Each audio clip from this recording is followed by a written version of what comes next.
Evening, folks. Welcome back to the channel. And smash that like button right meow. You know you're going to have a good time. A little bit different structure today. It's not going to be just straight up reviews since I do have something to show you guys. You can certainly tell from the title of the video and from the description. A little bit of backstory. I follow on Tumblr. I make sure to only be following at the most 69 other blogs. I don't have to. Nobody can see who I follow. That's just for me. That's just a personal thing that I do. And a lot of folks that I follow, I try to follow as many as I can. People who like Dark Shadows. Some people even go out of their way to have blogs dedicated just to John Carlin. So that's even better. Um, but they've been on there for a long time, and one of them is a fella called is it Sites 9? It's there in the I've got it in the show description. I just wanted to give them a shout out because they had posted something years ago. Sometimes it gets reposted by other people or it pops up again sometimes, but they had gotten a hold of some floor plans, blueprints for the set for Dark Shadows, just various rooms, like the foyer, the drawing room at Collinwood, a drawing wood at the old house, things like that. And it's good for them. They're a huge fan of the show. They post nothing but Dark Shadows content, so that's something they would have. Okay, cool. And everybody is thanking them for it. And I even took some of the pictures that they shared, saved them on my phone for later. Oh, what's up, Antique? Glad you made it. Says, hey, Nikki, always here to support you. Hope all is going well your way. Yeah, that's going all right. Could be worse. It's not, 37 degrees Celsius out there, like 95 with the power shutting off. So it's okay. So they had shared some of these screenshots. That's where I heard about somebody had built Collinwood in The Sims. They don't have a link to it or anything. They're just like, hey, I saw this in The Sims, and why does it look different? Oh, because it's the building in real life, not the set from the show. Okay, that's fine. And so everybody was happy about that. But then, like, somewhere down at the bottom of the post, they're like, well, I got these photos from this thing that I bought, and it's a link to something somebody is selling on Etsy, and I've got the link for that in the description for this show as well. Uh, so that was just there. I think I saved it under reference and just went on with my day, but then it came back up somehow a month or so ago, and I was really looking at it. I actually went to the Etsy shop. I've never bought anything from Etsy before. And it's first of all, it is a little bit pricey. It's something like $76 and change, but I don't know how this happened. I just like try going back and forth with it because at a certain point it was like take 15% off. I'm like, hell yeah, whatever kind of, I don't know why it was giving me a discount, but I'm not going to say no. So I'm like, yeah, apply it. So it made it like 65 and change, let's say. Okay, that's better. But then I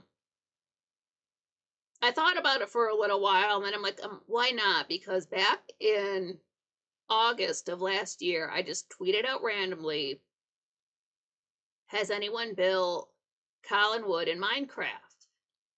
At the time, I did not play Minecraft. I was watching a lot of Let's Plays, but I had not bought the game myself. I don't know if I was even planning on buying it then. I just putting that question out into the universe. Because I would think no. It's a 60-year-old TV show, and the average age of a Minecraft player is 24 or 25, so I would just assume not. So there was that. Just asking a question to ask a question. Nothing wrong with that. But every so often I would think about that. And since I have built the cottage in my creative world, I started to think about that more and more. And long story short, I just broke down and bought it with that 15% off after the tax and the shipping. It came out to, that's the thing I was telling you about. It ended up being, it saved me maybe $1.55, but it's better than paying an extra almost $100 for the same thing. So if just like hop out of that link and go back in, it just offered me a coupon. I don't know why, but it just did. So there was that. That's awesome. So I finally broke down and placed the order, and it's not like it's not like buying stuff from Amazon where you buy it on Monday and it's there at your house by Thursday. You're gonna wait a little while for it, and that's fine. I didn't need to have it. There was no rush to get it to me. I didn't have to give it to somebody for a birthday present, nothing like that. I was cool with waiting. Sorry about that, but more time it goes by, and I'm like, okay, are they going to sell it? My bad for ordering it when the sun is in Cancer, which is an unlucky time of the year for me.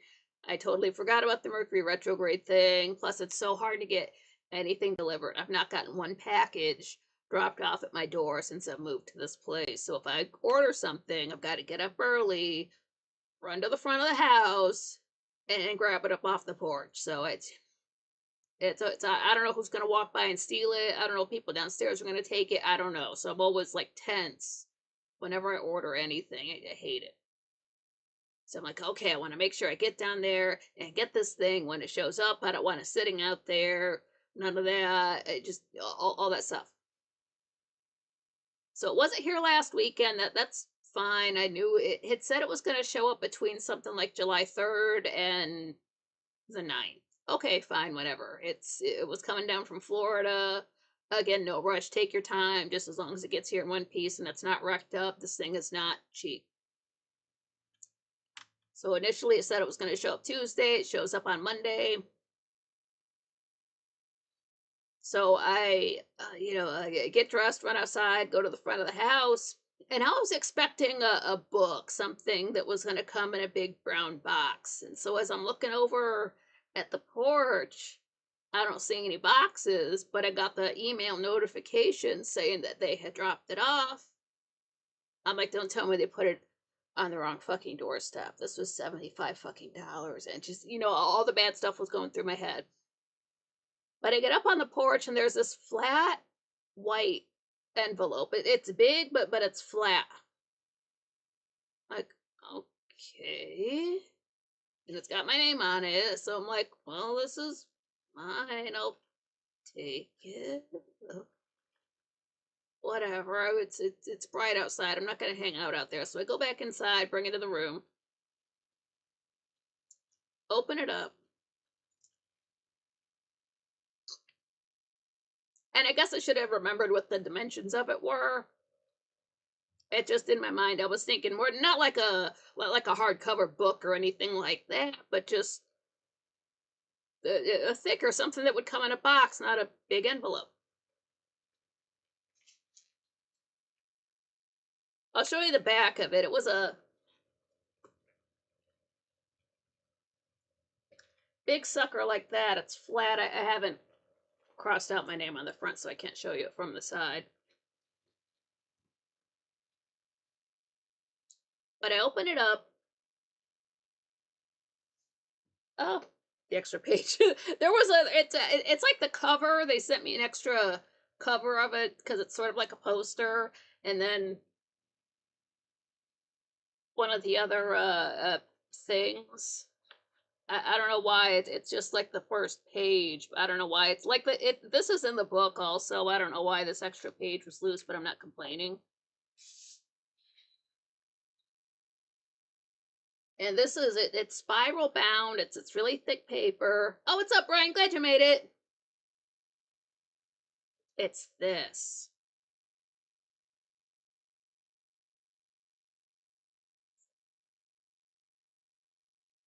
That's the old house. It says dark shadows. I like this picture of the old house too because I would like to use that for reference. Now I just got a big, like I've got one big loose version of that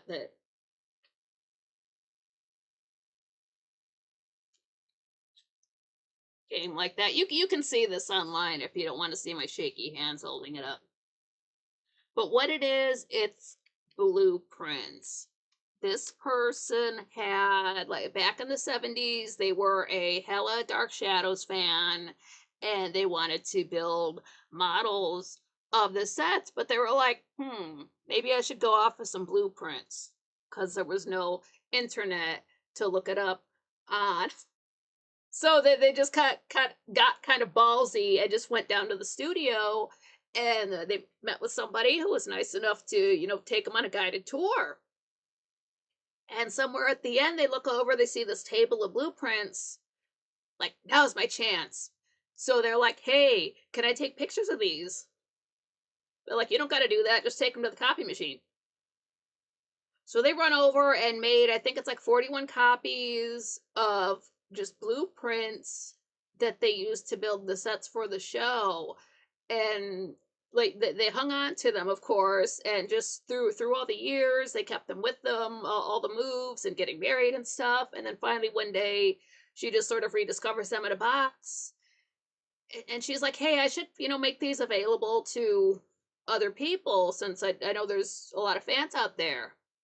So what they seem to have done is, like, they made digital copies for themselves and sold the actual blueprints at auction and made money off of that. But they have this available right now. It is still on Etsy. That's why I've got the link in the description there. And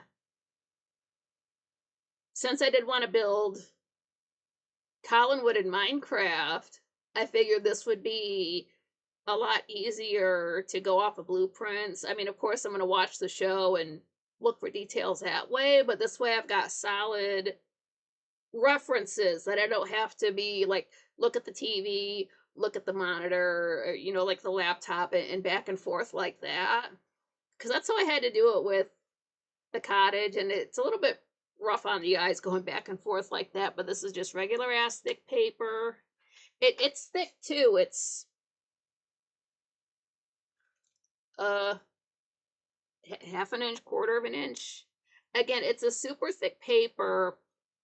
Well, let me show you the one to start out with since it's just free and loose. And some of these, now, you have to remember these were just photocopied in the early 70s. So some of them are a little bit like lighter. They're a little bit hard to see, but all the information is there. I don't see why somebody with a good scanner couldn't scan them and darken them up. But you got stuff like this. Like this is supposed to be, let me look at it. So this would be like the doors into going into the foyer of Collinwood, and then like this one here, that's the stairs and the foyer and the kitchen door, stuff like that. It's got all the measurements and like the feet and the inches, stuff like that. Which way the doors open, how wide is everything is.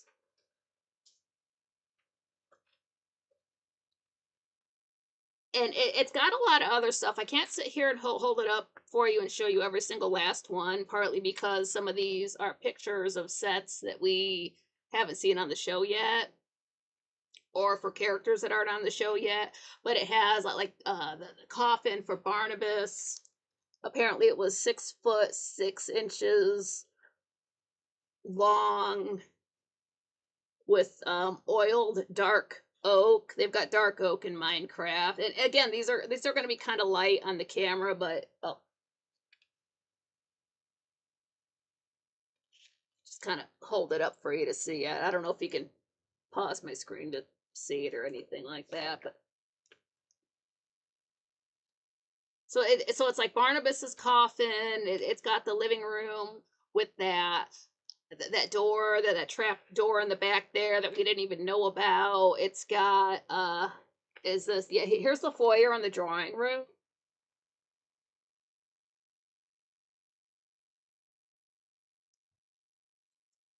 all of that. And it's not a couch, it's not a sofa, it's a settee. Kind of looks like more like a love seat to me, but okay. And then like down in the corner, it's made for dark shadow. Some of these have dates on them. Have this by. One says delivered by August. It's got Roger's study. Of course, it's got the old house, uh, Victoria's room. It's got that secret room in the old house. NT asking if I ever played Forge of Empires. I haven't. I've heard of Forge of Empires, but I haven't played it. I played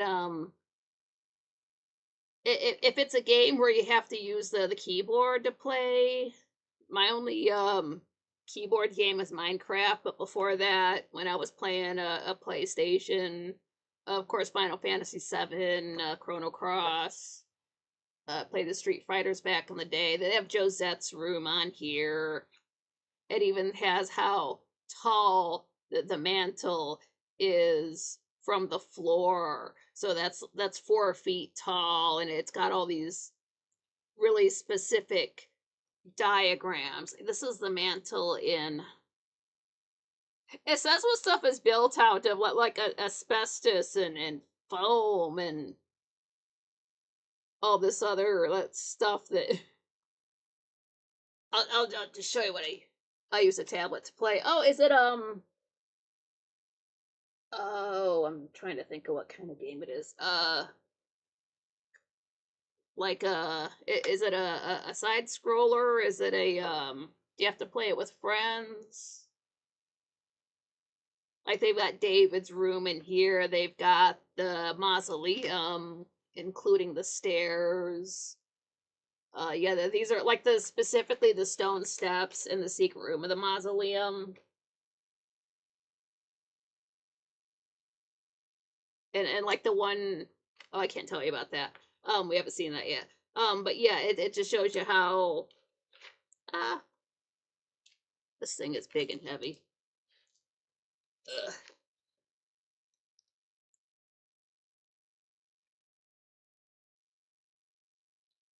Yeah, I mentioned Roger's office. One thing it doesn't have, unless I'm looking at it and I just don't realize what it is. Maybe I'm not reading it correctly. Like, do they not have? I've already built it, but the cottage set. Maybe I'm just reading it wrong, but because some of these sets are reused, but like they use the set for the cottage as the library when Joe was looking up when that lady, that Stockbridge lady, died in the fire. I even think I'm looking at the plans for the room in the basement that Liz just let everybody into. Like, here's the steps for the old house, the actual staircase. Er,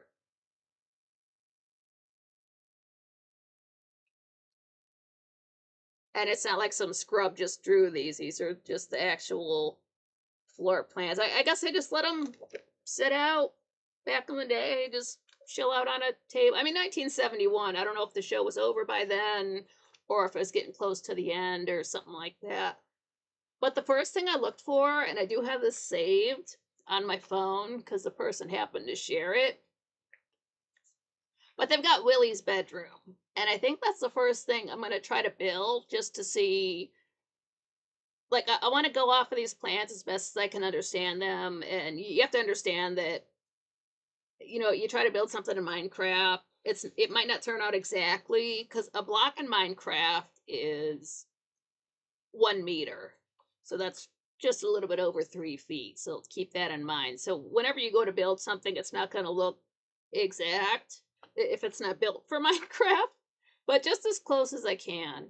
And then let's say, for example, here's the front door for Collinwood with some extra detail. They actually fill in the design on the front door there. Oh, this is so. I just want to be careful with that. I don't have a drafting table to set this on.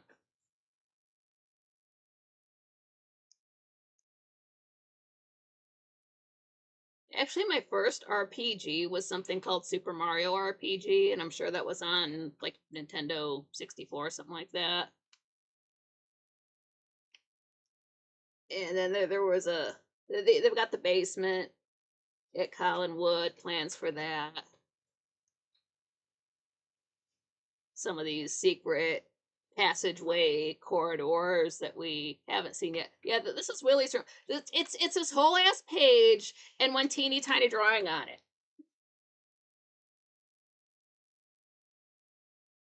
Oh wait, you're not supposed to see that. Well, we know he has a room at the old house. It's not like Barnabas makes him sleep out in his car or anything.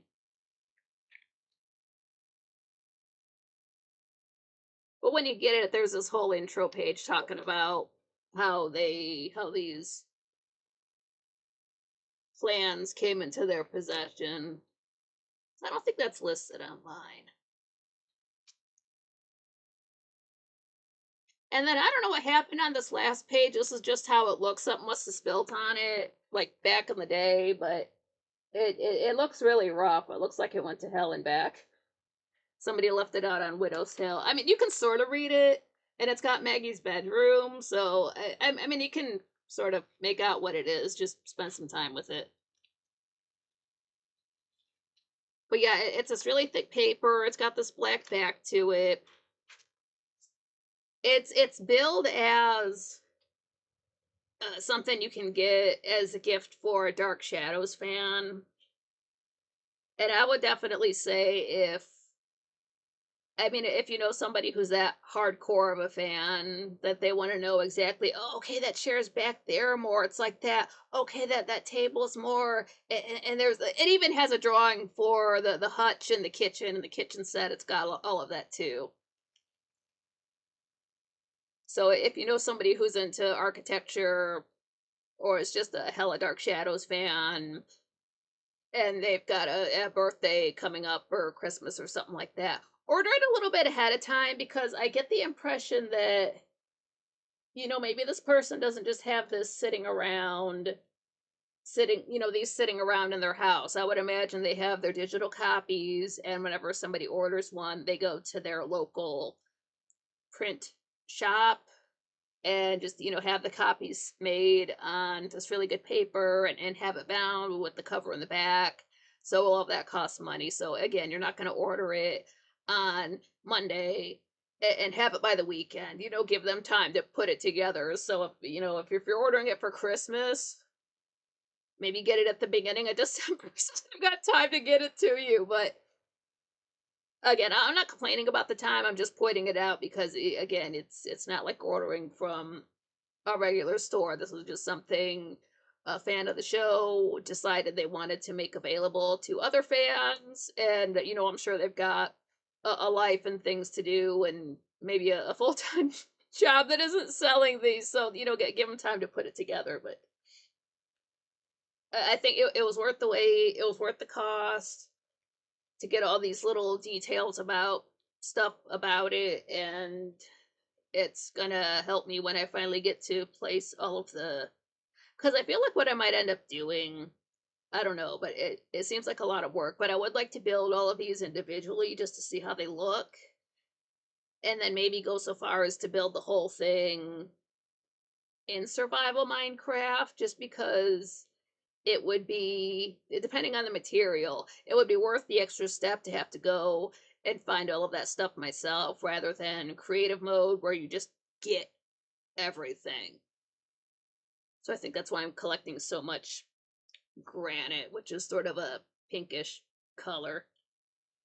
But yeah, a link to that is in the description for the channel for this show for this episode. I'm not affiliated with this person. I don't know them. They don't know me. I just wanted to shout out what I got. If you're on Tumblr and you like Dark Shadows content, follow the link to is it Site 9 or Sites 9? I just look at the avatars. I don't really. Tumblr is not really a place where you go to read people's names. You kind of skip over that. and just get on with the post. And then after the fact, you read the name of the blog, and you're like, oh, okay, it's a joke name or something like that. Let me try to find it. That's why I put the link in for the show, because I knew I was not gonna remember it in the moment, and that's okay. My memory and I stopped being friends many years ago. Sites 9 with an S, like sites, and then like the letter 9.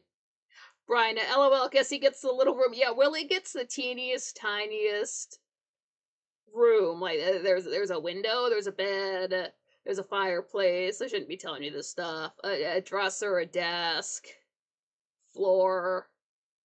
Um, it's not like he's got a sitting room off to the side, or a balcony, or his own private second floor garden. I just assume it's up on this. In my head canon is it's on the second floor. My head canon is you have to go up the stairs, like where we saw Willie holding Maggie, and then at the end of the hall is Josette's room. But I think it's kind of like a rectangle, and then if you go all the way around, like Willie's at the far end, up at the top, as far away from the stairs as possible. So if Barnabas hollers for him, he's just got to book it and get down the stairs in 2 seconds, or he's in trouble.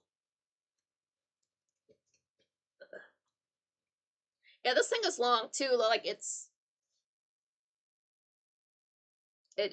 long as my, from my hand to my, like the tip of my fingers to my elbow. So it's, is that showing up? Yeah, it's like there to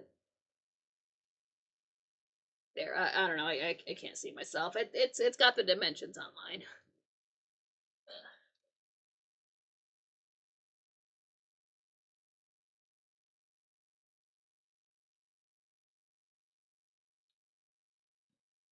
Yeah, but if it wasn't that guy being a fan, I would have never found that, and that's just going to make building everything so much easier.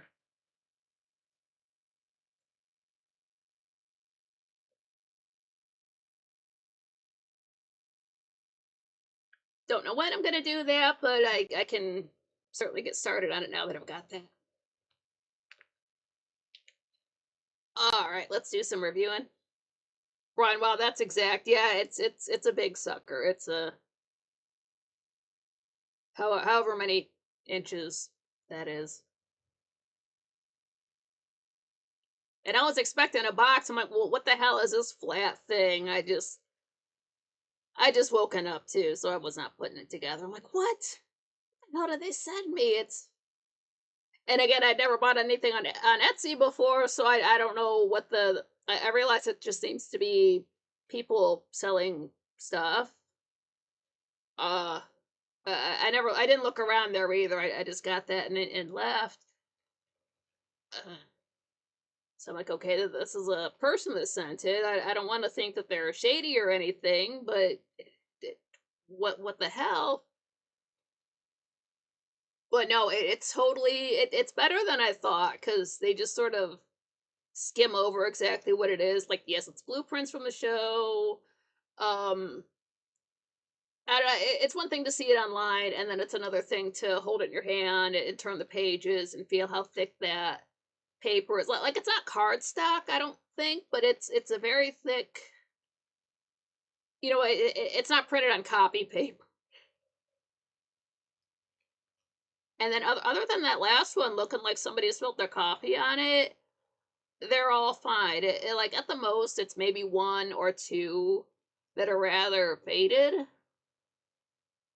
But how old are they though? They're almost 60 years old, and I don't know what it's like to take digital copies of stuff. So have to cut it some slack. And again, I'm sure if you had a copy machine and you want to go the extra step, you can scan them and tweak them to make the darks darker so they're easier to read. But it's fine for me. I might have to stare at it for a little while before I actually fire up the game and try to build from it. But that's just how I would have to do it, rather than having a whole bunch of light shining on me while I'm playing the video game. That's a me problem, not a you problem. And then like artists seem to like people who design or draw sets. And it even has like to scale, like 1 inch equals 1 foot, something like each little one will have like what the scale difference is. But like they have such different pretty handwriting. It's nice. But yeah, on with reviewing these episodes here. Well, to recap the last review anyway. So Carolyn decides she's gonna do something with her life, and she gets on the phone and calls up some dude named Buzz. She wants to hang out with him out of the blue. Some guy with a motorcycle. And then at the old house, Barnabas decided he's gonna give Maggie a second chance. So he brings her up to Josette's room, and he's trying to get her to act like Josette. It doesn't seem like it takes much for him to believe her. She must just look enough like Josette that if she just says a couple of words in a nice voice, Barnabas is already into it. But she doesn't want him to kiss her hand or nothing like that, so she pulls away, and that just breaks his immersion, so he gets pissed off. So that's happening, and suddenly Willie runs in because Sam is there. So Barnabas decides he's gonna give Maggie a hard time. He has her gagged, has Willie hold her at the top of the stairs. Like, no, I want her to hear this conversation I'm about to have with her father. And Sam drops off the portrait. Barnabas asks anything about Maggie? No. But Joe knew that Sam was going over there, knocks on the door, runs in, like, Sam, I gotta tell you something. And they had found a body like 50 miles out of town, washed up on the beach. They think it's Maggie, like same age, same size. And so Sam just, oh, it's gotta be her. He thinks his daughter's dead. Maggie heard all of that. Takes her back up to Josette's room. And so like, you really still want to be Maggie after you heard that? Everybody thinks Maggie's dead. So Maggie says, I'm never going to be Josette. I'm Maggie Evans. Barnabas is like, all right, take her back to the cell, Willie. And she was shocked by that, but they put her back in the cell. Willie can't stay. Barnabas won't let him. He's got to get up there and help him. And while Maggie's down there crying and feeling sad, she hears this little girl start singing London Bridge. So she looks out the window, and there's this little girl sitting there, like 9, 10 years old, long hair, bonnet, old fashioned dress, and she's holding this doll, singing to it. So I'm sure she thinks she's going insane. And we have 990 episodes to go. These are flying by. Close that.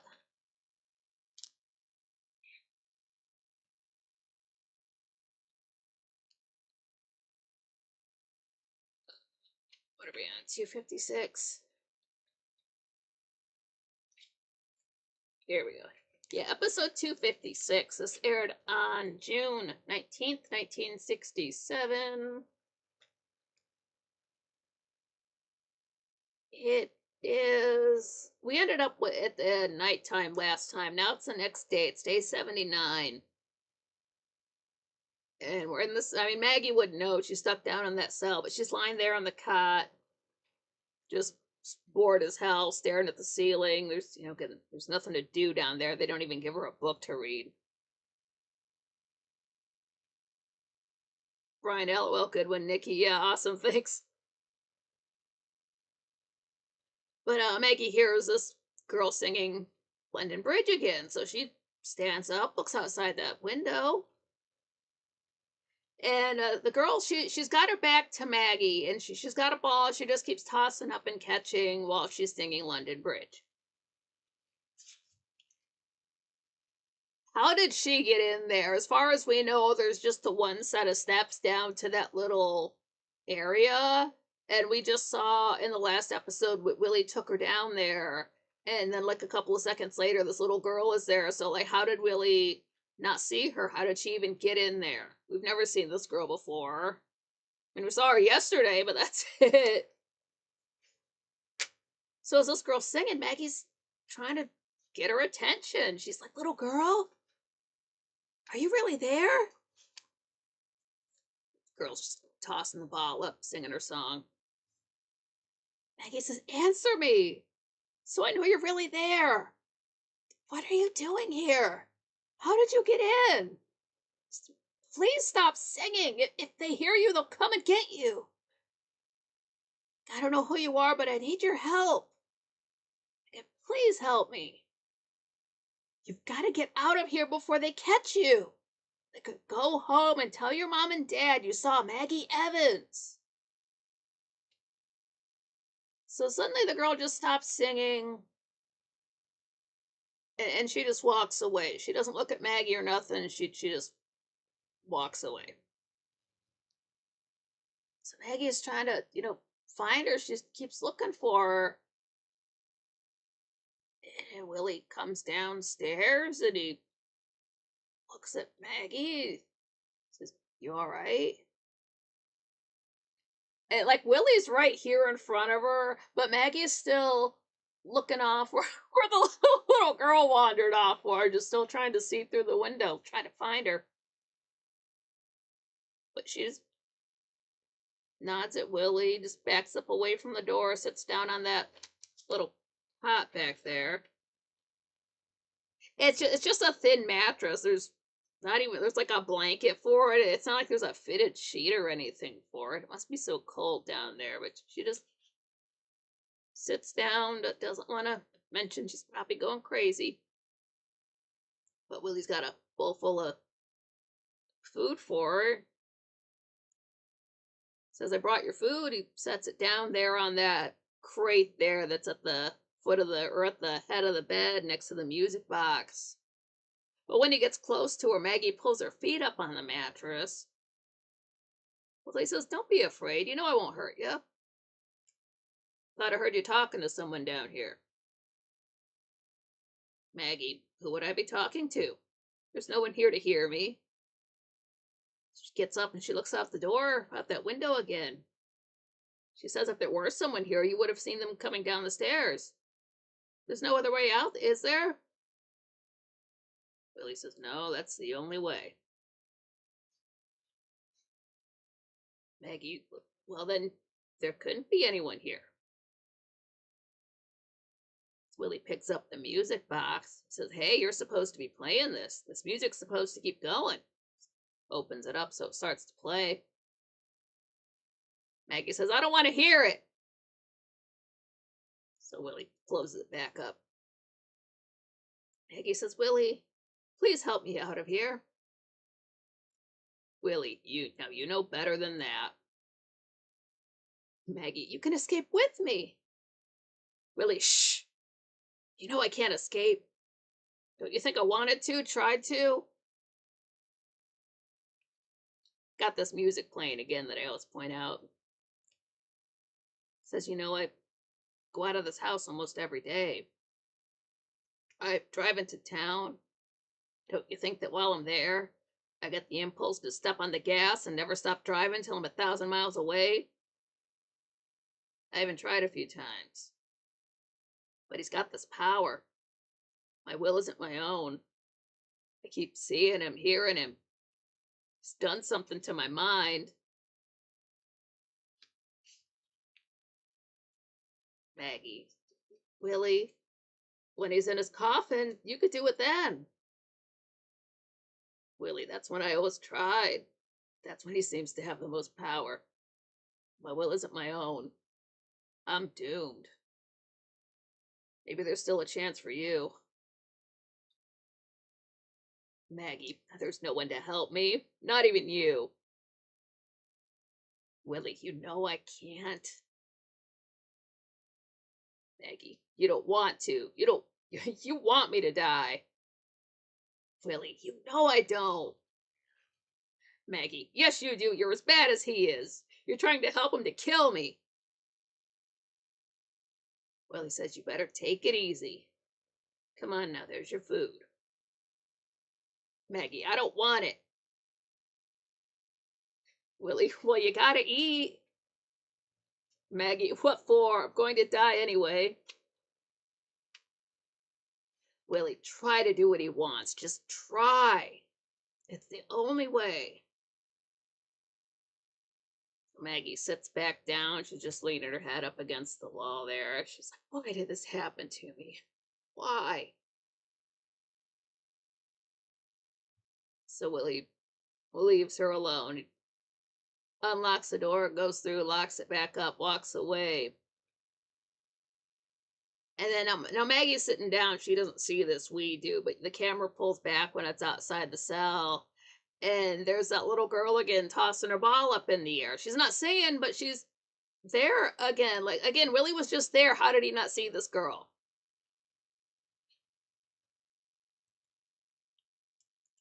So she only seems to show up when Maggie's alone.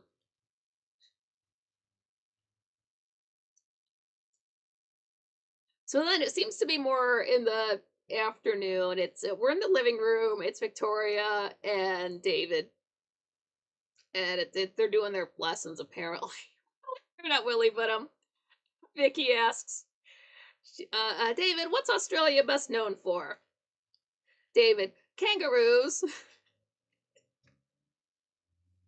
That's what I like. Crocodile Dundee. I don't know. I guess they didn't have that back then. But Victoria just thinks he's being silly and, decides to give him a break. Like, you know what, go ahead, go outside and play. I guess we're done for now. So David gets up to head outside and he starts doing his kangaroo hop out the doorway right when Carolyn's walking in, and David's gone and Carolyn says, I don't envy you. Victoria says, it's not as bad as all that. He's really a very bright boy and it has its rewarding moments. More power to people who like teaching. I can't teach, but people who enjoy it and they're good at it, more power to you. I don't know where that comes from. I can learn, but I can't teach. So if you're getting joy out of educating people about subjects, awesome. That is so cool. Because she really does seem to enjoy teaching the youngins. But Victoria asks her, how far do you intend to go with Buzz? Carolyn, all the way. Victoria asks her, when is this going to happen? Carolyn, I'll marry Buzz the day my mother marries Jason. Victoria, do you really think you can stop her marriage? Carolyn, I'm marrying Buzz because I love him, the way my mother loves Mr. McGuire. Victoria, why do you want to ruin your life? Carolyn, what's there to ruin? If she marries him, then there's no values, no dignity, no meaning to anything. Victoria, you're treating marriage like it's a joke. Carolyn, no, I'm not. I'm patterning my life after my mother's. A woman who chooses her husbands with infinite care. Let's take a look at those men, shall we? Paul Stoddard, a man who's so busy he hasn't been able to stop at home in 18 years. And Jason McGuire, the man who inspired the invention of truth serum.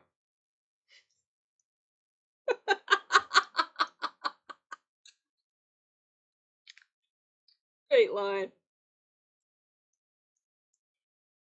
Compared to them, Buzz looks saintly. Oh, Vicky, if you were wondering about a wedding present, get me a crash helmet. The minute the ceremony's over, we're going to take off down the highway and open it up all the way.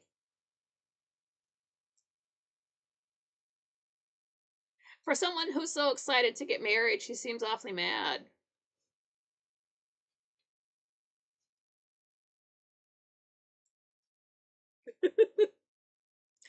man who inspired the invention of truth serum. Carolyn should be a writer. Like, I don't know what she goes on to do as a, I mean, I guess she's an adult now, but I don't know what career path she's gonna take, but she should really get into writing. So now we're outside. This is a new outside shot of it. It's the old house. It sort of looks like the sun is setting. It's more the way the old house is positioned is it's not exactly north, south, east, west, which will make it interesting to position in Minecraft, but it's like the front of the house basically faces east, and then because when the sun is setting we see it behind the house, so that's sort of where the light is coming from in the shot. And it's David. He's on a swing hanging from this tall tree in front of the old house. So if you were walking out of the old house to your right, you would see a swing there. We've never seen this before. Swings are fun. So he's just out there swinging on the swing. But why it's not closer to Collinwood, I don't know, but that's where David is. And he's just minding his business, having a good time. And then we see over on the porch for the old house, there's that little girl again. She comes walking up, and she can see David from there. So she hollers at him. She's like, "Boy, boy, come over here." So David sees her. We get this shot that's now, it's obviously a set. It's still a swing, but like how they do the woods in the sets. A little bit jarring, but you gotta love it. But David stops swinging, hops off. And it's not a tire swing, it's a swing with a flat seat. But he stops, he joins her over on the porch. They both say hello to each other. David says, "What do you want?" Girl says, I want someone to play with. David asks, "Don't you have any friends?" Girl says, "I used to, but I can't find them." David, "Oh, do you live around here?" Girl, "Yes." David, "I've never seen you before. What's your name?" Girl says, "Sarah." David says, "My name's David." Sarah says, "I know." David, "Oh, where do you go to school?" Girl says, "I used to go to school a long time ago, but I don't anymore." David, "Neither do I. I have a tutor. Right now we're studying Australia and kangaroos." So he does his little hopping around in front of her. She laughs at him. Then she holds up the ball. She's like, "Play with me?" David says, "Okay." So they start tossing the ball back and forth to each other, and Sarah starts singing London Bridge. And she stops and asks David, she says, "Do you know that song?" David says, "Of course, everyone knows that song." Sarah, "Sing it with me?" David, "I don't want to sing it. It's a baby song." Sarah, "It is not. It's my favorite song. It's my song." So David sings it mockingly back at her. Then he says, "Can't you do anything else?" Sarah, "No, I just keep looking for everyone. They went away and left me. I don't know where they are, and I've got to find them. I'm always alone. Will you play with me again?" David, "I suppose so, if I'm around." Sarah, "Okay, I've got to try to find them now." So she just walks off in the just off the porch, just walks away. Like, all right, I gotta be somewhere else, and just leaves.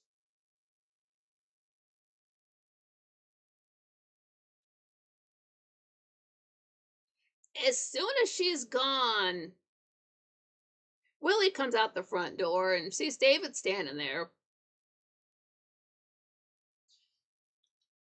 Willie says, you know, you're not supposed to be around here.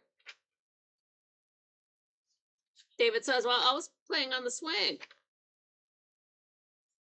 Willie, who were you talking to? David, some kid I met, a girl. She went home, I guess.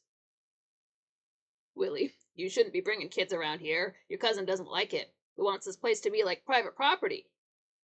Now you got it? David, yes, I got it. I didn't bring her around here. She said she plays here. Willie, well, she shouldn't be around here. This isn't a good place for kids. Now you get along home, you hear? David, okay. Some pal you turned out to be. Brian says, these new tablets are pretty nice. I used to have a tablet. I had a tablet in, was it 2015? Yeah, it was 2015. It separated though. Like I had to buy it separately, like the actual keyboard part. Which was fine. That was fine. Not complaining. It was touchscreen too. This is not.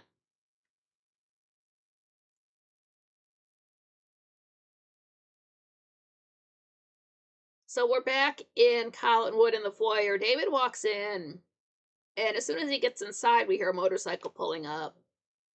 And then Carolyn is coming down the stairs. She's anytime she's gonna go hang out with Buzz, she's wearing pants. So she's got she's putting a scarf out over her head. David says, Carolyn, that Buzz is out there again.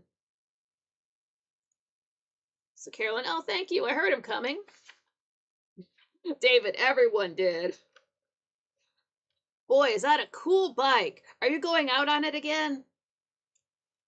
Carolyn, for the rest of the day. David, do you think I could go out on it once? Carolyn, sure. Buzz is going to be around here a lot because he and I are going steady. So she heads on out the door. So David goes into the living room and he's doing this, like we can hear like the vroom vroom of the bike. So he's like mocking, you know, like being on a motorcycle, heading into the living room. And Victoria's standing there at the window, the worry window. David said, "Did you see that cool bike? That's what I want to get when I grow up." Victoria says, "You always choose the worst things to want." David says, well, he's Carolyn's boyfriend and he's got those things. Victoria, let's not discuss it. David, something's going on around here. No one wants to discuss anything. Victoria, let's get back to Australia. If you've gotten the kangaroos out of your system. David, all right. It's more fun than playing other stupid games. Like ball. Can you imagine anyone my age singing London Bridge? Victoria, I can imagine millions of kids singing it. David, I think anyone who sings it is silly. Boy, did I meet the silliest kid down by the old house. She said her name's Sarah. She was with someone, but she couldn't find them. There was something sort of sad about her. Victoria asks him, well, why didn't you bring her home? David, she ran off. She was strange. The way her hair was, and her clothes were like they were from a long, long time ago.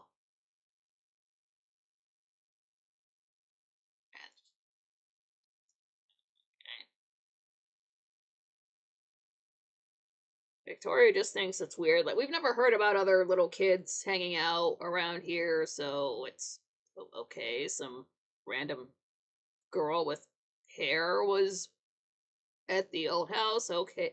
The thing with David, too, I don't know if she, like, straight up believes him or if she's thinking he's just got an imaginary friend or saw a ghost or something like that. So it's like, oh, sort of like, I take everything David says with a grain of salt. Sure, some weird kid. Sure you were. All right. Was she Australian? Uh-huh. Whatever, David. Anyway, Australia. So we're back in the cell in the old house with Maggie, and she's just over it. She's sitting on the floor, and she's got her arm just resting on the cot there, and she hears footsteps approaching, but she doesn't even look up. Oh, what's up, Jen Rod? Just glad you made it. Like before, she'd want to jump up and look out the window to see who's there, and now she doesn't even care. She doesn't even care to sit on the cot. She's sitting down on that cold ass floor, so that's where she's at mentally. But she's just hanging out there. Willie comes in, door opens and closes. She just lifts her head up a bit. She doesn't even look at him. Doesn't care who it is. But Willie sees her there, looks over at that bowl that he brought down earlier. He said she didn't eat anything. Maggie, I didn't feel like it. Willie, you won't like that. Maggie, I don't care. I'd rather die of starvation than die his way. Willie, no one wants to die his way. So he takes that bowl with him. He leaves. Like, don't leave it. Leave it down there. Maybe she wants to pick at it, but he just takes the bowl away. Oh, okay, that's fine. Can't really tell what it is. I got really interested in food on TV like about 11 years ago, and it's so I'm like looking at really hard at what stuff is. I just sometimes I can't tell. But Willie leaves, so Maggie just decides to open up the music box. And almost right when it starts playing, she hears that little girl singing London Bridge. So she closes it, gets up, looks out the window. There's that little girl again singing. So Maggie says, "Little girl, how'd you get in here without him seeing you? Did you tell anyone you saw me? Answer me." So the girl stops singing, turns around, actually looks at Maggie this time. Now we know this is Sarah, but Maggie does not know who this is. So Sarah says, "Well, if you see my big brother, don't tell him you saw me. He doesn't like anyone to come down here." And then just skips away. And we see the old house porch for the credits. Hard to imagine anybody skipping inside the old house, but it just skips away.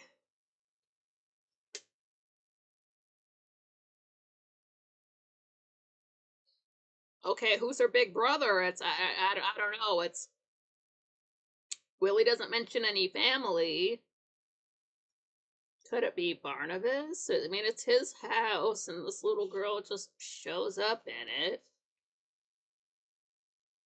So episode 257 aired on June 20th, 1967. It is day 80.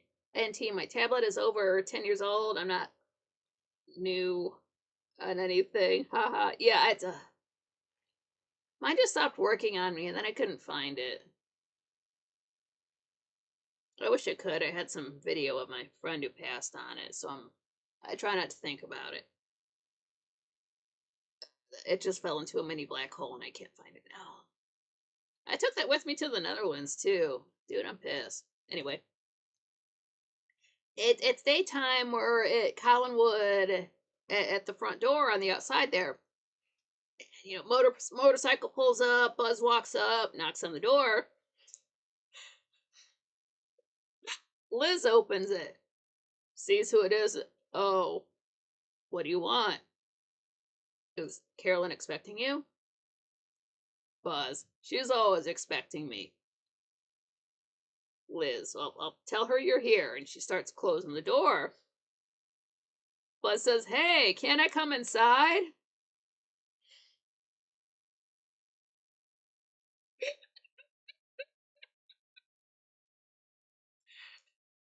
Liz, no.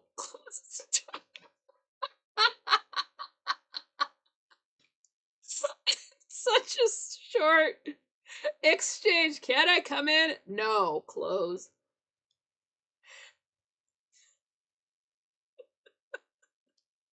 I think this is the rudest we've ever seen Liz be. But we're in the foyer now. And Carolyn's coming down the stairs. She says, that was for me, wasn't it?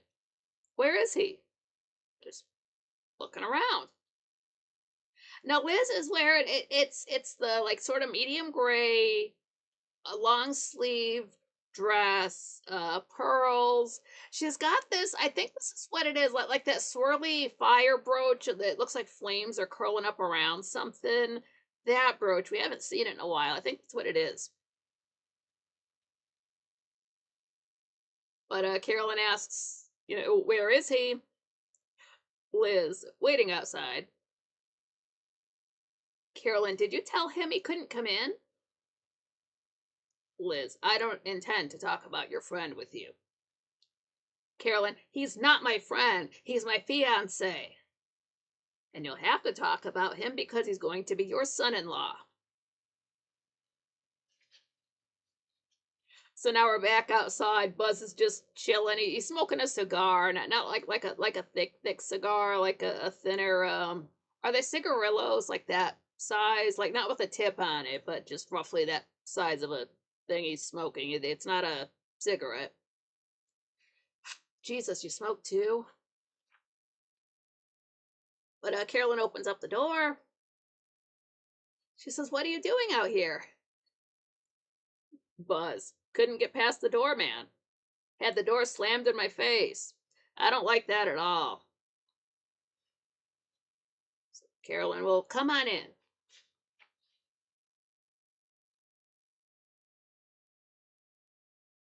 So they're in the foyer. Buzz says, oh, come on, I don't want to waste no more time. The others are waiting. Carolyn, I want to get a few things straightened out. I'll make sure those doors are wide open for you. Buzz says, go ahead, kid, give it to your mom. Tell her if she's a good girl, I'll give her a ride on my bike. So he sits down on the stairs. Okay, stairs aren't really a chair, but all right. So over in the living room, Liz just messing with some bouquet of flowers there on the piano.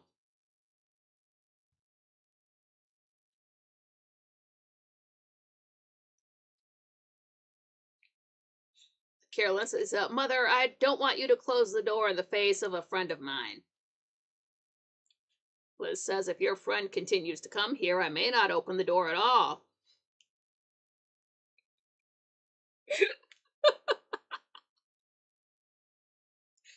Carolyn, you better get used to him coming here, because that's what he's going to do. Liz, you've made your point. You and the others don't want me to marry Jason, but nothing is going to stop us. How long do you intend to keep up this charade? Carolyn, it's not a charade. That's my fiancé sitting out there. Liz, you know very well you're not going to marry him. You're too smart for that. I don't understand you. Carolyn, will take me at face value. You'll like Buzz once you get to know him. Liz, I don't intend to get to know him.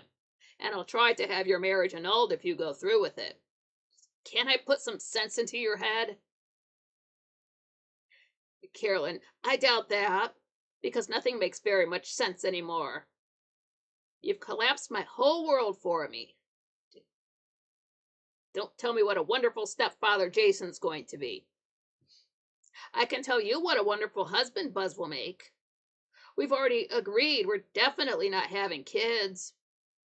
But one thing I couldn't stand is to have a child and then cop out on it the way you're doing to me. Are you going to have a big wedding? Liz, I don't know. Carolyn, wouldn't it be wonderful to have the ceremonies together?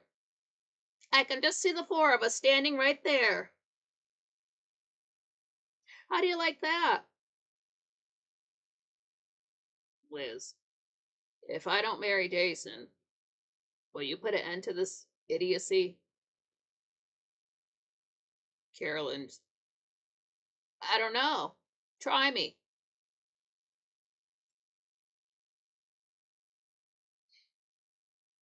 If he continues to come over, I may not open the door at all. Brian, yeah, she's getting married too. Yeah. Carolyn found out her mom was getting married to Jason in 2 weeks. So, drunk as fuck, she's like, hey, Buzz, let's get married too. I want to be a bride.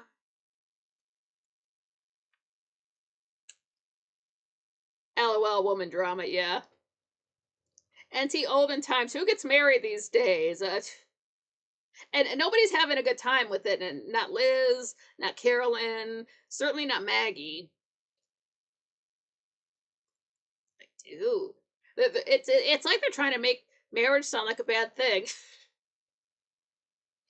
I guess for marrying some jerk, yeah, or for getting blackmailed into it.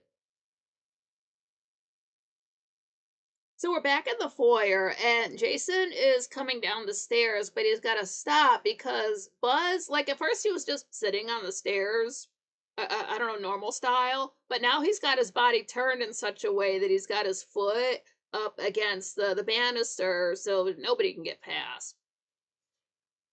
So he's just sitting there chilling.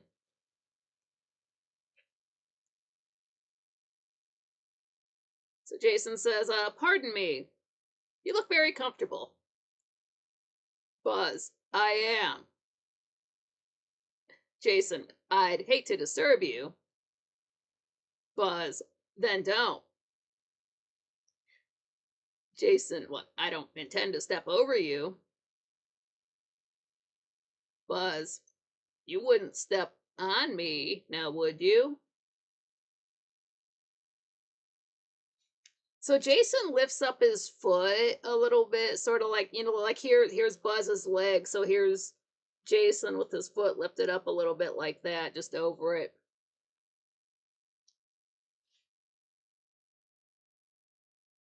Jason says, I might accidentally miss my step and come down very hard on your shin bone. Buzz, if an accident like that happened, your ankle could get twisted. Jason, I doubt that. You see, I'm very fast on my feet. So Buzz finally swings his legs out of the way so Jason can get past. Jason, good lad, safety first and all that. I think that's the first time they've spoken. But just then, Carolyn walks in. It's like, oh, there's a sight. The two bridegrooms. So, Jason, you two heading out for a night of motorcycling? Carolyn, among other things. Buzz says to Jason, hey, how about a ride? Jason doesn't seem like he's into that. Carolyn says, why don't you, Jason? I'd like to see Buzz give you a ride you'd never forget. Jason, some other time. I'll have to get you a black leather jacket for your birthday. Or Christmas, whichever comes first. He heads into the living room. He doesn't even know where her birthday is. He hasn't even bothered to ask yet. And T, it used to be good when our grandparents were married for over 50 years, but those days are gone forever. See, I don't believe in divorce. One of us is going to have to die.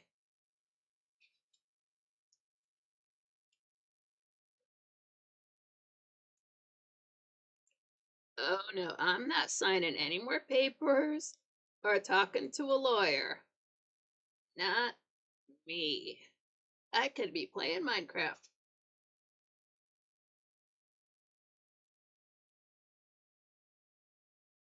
It just doesn't sound like fun. Why do it if it's not fun?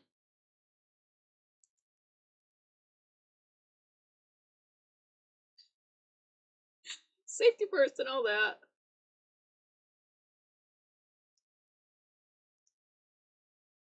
And none of that getting married and having a mistress or a piece on the side like some rich folks who hate each other.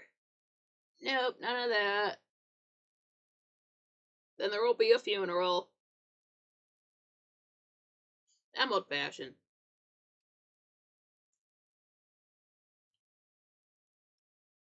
Still in the living room there, it's Jason and Liz, and Jason's asking her, so she intends to go through with it? She's bluffing. Liz, she's not. If this marriage is going to destroy Carolyn, I can't go through with it. Jason, you're playing right into her hands. You're going through with this marriage, all right. Liz says, I said I'd marry you because I didn't want to ruin her life by telling her I murdered her father. But if marrying you will do the same thing, I might have to change my decision. Jason, Carolyn's playing a game with you. You know deep down she'll never go through with it. You know, this situation needs the kind of handling I'm expert at. The girl needs some fatherly advice. Liz, Jason, please. Jason, remember, you're marrying a man who can handle anything. So he heads out. Oh wow, Brian says, this is true. My parents have been married for 56 years. I didn't have the same luck. Aw. And T says, I get that. Another reason I'm stuck out of time. I should have been born decades ago. Yeah, I'm just old fashioned. I just don't see the point in all that. Lawyers and money going out and it's all that. No. Well, if you're not sure, you shouldn't have bought me a ring.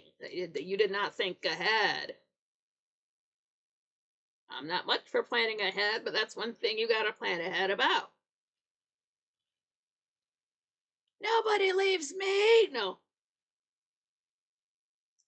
Remember Barnabas saying to Maggie, you'll never leave me, never, and then he closes in on the camera and we hear her scream. That. Leave where? You can't run from me. You gotta sleep sometime. Right, Nikki talking about shotgun wings. Oh, you want to get divorced? Gun on the table. Can you outrun that? I guess I'm keeping the last name. And my grandparents were together for a total of 60 years married, for 58 until my grandma died. Those days are long gone in this generation. Oof. Yeah, back when folks got married at I don't know, like 22 or something like that, and they knew the value of family. Not that you can't have a blended family, don't get me wrong, but no, marriage is not something to take lightly, pardon me. Right, now this sounds like a different movie. Yeah. That episode is scary as hell. I think it was the first time Barnabas really scared the hell out of me, is when he closed in on Maggie like that. He's normally so nice, but I'm scared. I need an adult. But Carolyn's up in her room. She's brushing her hair before she goes out with Buzz. Her hair always looks fine, but she's up there brushing her hair. And Jason Knox comes in.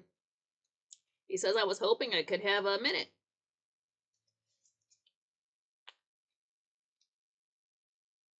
Carolyn says, I'm not buying any advice. I've had enough. Oh, Patrick, what's up? Glad you made it. Says, hi, Nikki. Hope you're well. Yeah, doing okay. As long as it doesn't rain, because I can't swim.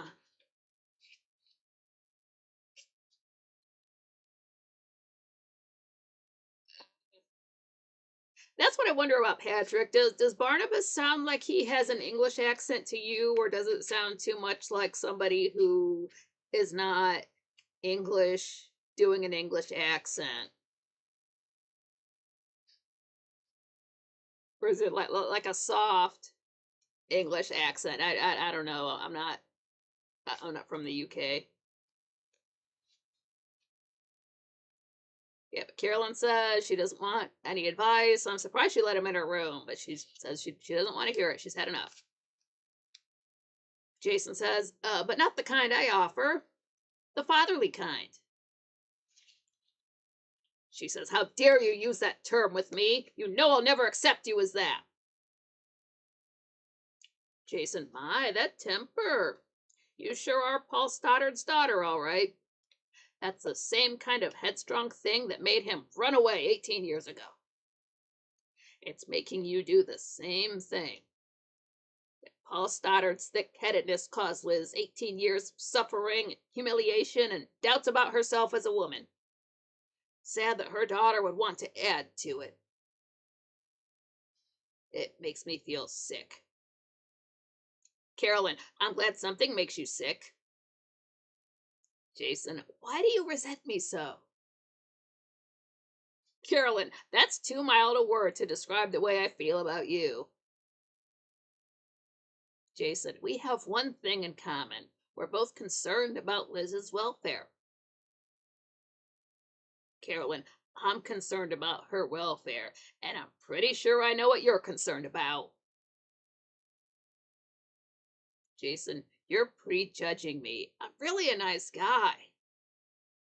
I'm only trying to fill the gap that Paul Stoddard left. Carolyn, now you're making me sick. Jason, let me tell you something. This wedding will go on in spite of your efforts to stop it. Why don't you knock it off? So he leaves the room. As soon as the door is closed, Carolyn turns around. She chucks her hairbrush at the baseboard of her bed, which is wooden. It makes the loud. At first, I thought she threw it at the door because it's wooden, but she doesn't. She throws it at the baseboard of her bed. It hits that sucker so hard, I'm surprised it didn't break or bounce back at her. But she chucks that thing. I don't blame you, girl. And Tia, women always go for that accent, even if you don't have it. Then fake it till you make it. Yeah, from what I understand, Americans dig UK accents, and UK folks dig American accents. I just wondered if it sounds like too phony, or if it passes enough to, well, like, could you talk like Barnabas in the UK and have people be like, "Oh, where are you from?" Or if they are just like, "What? Why are you trying to talk like us, mate?" Oh, what's up, Inkling? Glad you made it.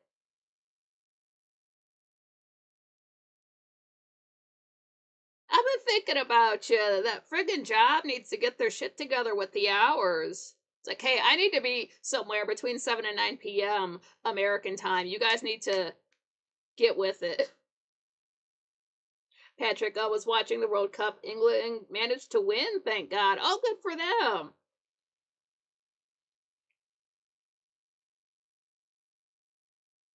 Yeah, Inkling's from a part of the world that just doesn't understand that stuff happens in America. I just no, I realize it's like noon or something there. Uh, so we're down in the living room. Jason walks back in. Liz was pacing, but she stops when he enters. She says, "Did you handle it?" Jason, "I think it went rather nicely." Liz, "Did you talk her out of it?" Jason goes to the wet bar, pours himself a drink. "I talked some sense into her, all right. She's a very headstrong girl." Liz, "Did you or didn't you talk her out of marrying him?" Jason, "These things take time. You can't expect her to break it off with him like that." Liz gives him like the greatest little smirk. She says, "I knew you wouldn't be able to do anything about it." Jason, "I'll handle it. Next, I'll have a little chat with the lad." Liz, "If you don't clear it up, you'll be in as much trouble as I am." Oh, and the Inkling says, "Hey, Nikki, so nice to see you. Hope you're happy and well. I miss chatting with you guys." Yeah, I miss you too. Yeah, it's doing all right. And anytime I see the squids just like sort of spinning in the water, it just makes me think of you. I was I don't know, I was up high on my land somewhere, and I happened to look out over the water, and there's two of them just spinning around. So cute. They're just chilling. vibing in their own lane, moisturized. So now we're at the Blue Whale. It's nighttime. And Carolyn and Buzz are dancing. Buzz is actually up dancing for once. But the song's over. They sit down, and Carolyn looks around. She says, "This place is dead tonight." This fellow walks by who's clearly, 15 years older than them. 15, 20 years older, wearing a suit. But Buzz says, "Yeah, they got the wrong generation hanging out here." So he suggests, why don't we go hang out over in Logansport? Carolyn, all right, just let me go powder my nose. And so she wanders off. Oh, Inkling is saying that happy Saturday. It's just past noon on Sunday here. Oh, it's Sunday already in New Zealand. Beautiful sunny winter's day. Oh, cool. Yeah, you could take some of our heat if you want. It doesn't need to be 33 Celsius next week.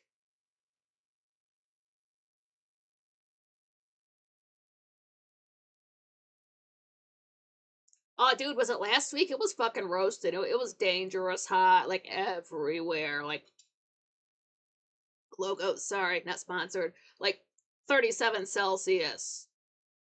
And then the power went out.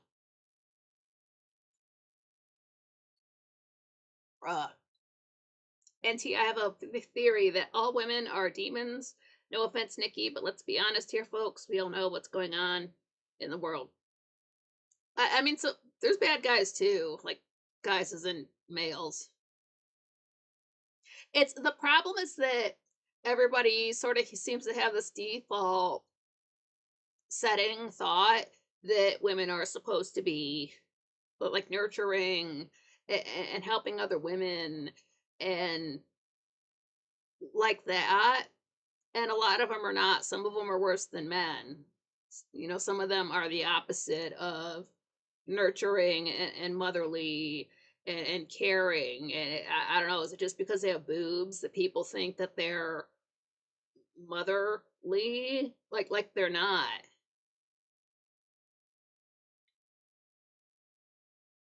Maybe it's sort of like how some of these like sissy ass guys who try to look all passive and harmless are just as dangerous as crazy low IQ criminals.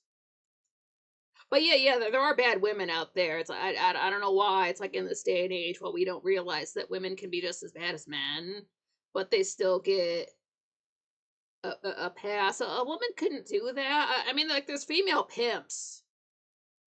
Women human traffickers. So you don't get much more evil than that.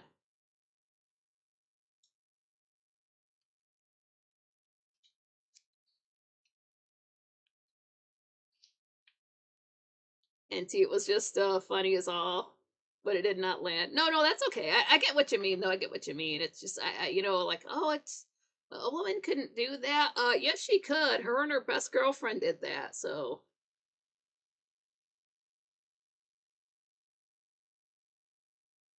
look at all like the female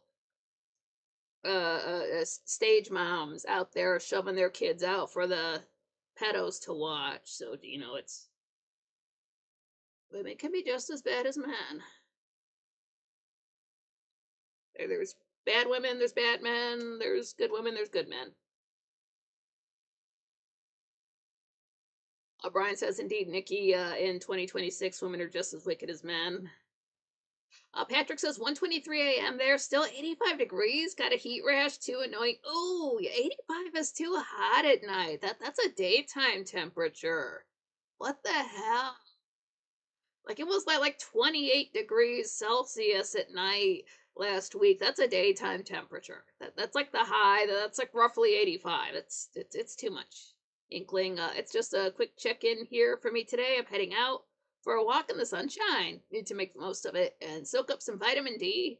Hope to catch you all again soon. Yeah, I'm always here at the regular time. Yeah, take it easy. I've been thinking about you. We keep your seat dry. So Carolyn takes off to powder her nose, and not the euphemism to just, foundation or whatever. But just then Jason walks in, notices Buzz sitting there, asks where Carolyn is, and Buzz says she went to powder her nose. So Jason's like, "Oh, well, can I sit down until she gets back?" Buzz says, "If you feel it, sit it."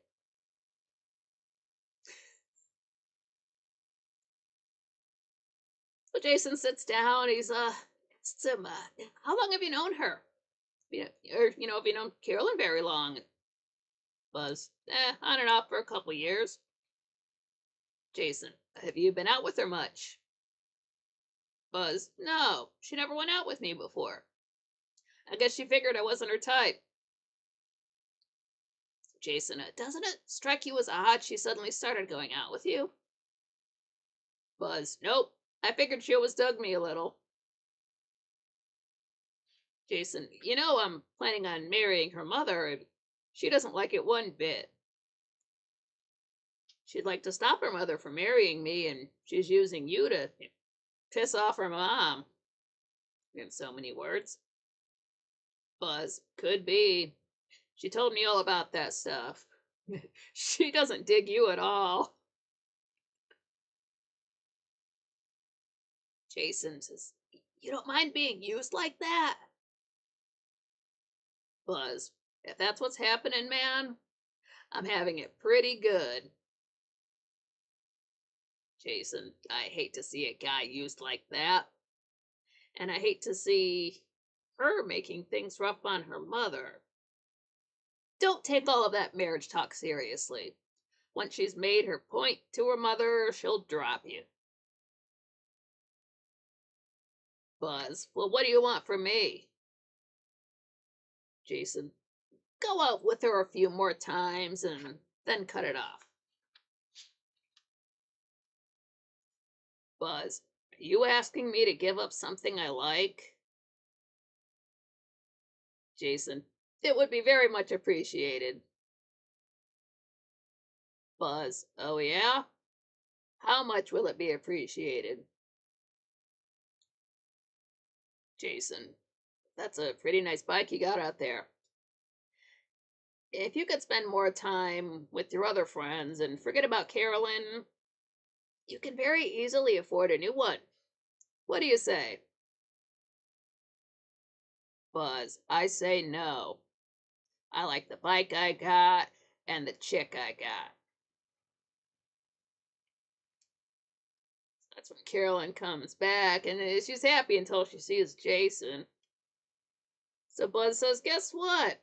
I can get a new bike, and he's going to buy it for me." Carolyn, what for? Buzz, for not hanging out with you. You're a bad influence. So, Carolyn, are you going to take it? Buzz, are you kidding? Swap you for a bike? Never. So, Carolyn, I guess you're a little short on salesmanship tonight. What's the matter? Is my mother having second thoughts? Jason, no, our marriage will go through as planned. Carolyn, I hope so. Buzz stands up. Come on, let's go to Logansport before he offers me a sidecar. So they're both laughing at him as they walk out. Carolyn says, "Don't wait up for us." Seems like one of the few times Jason did not get his way. Brian says, "Do you have time travelers in the chat?" I know, right?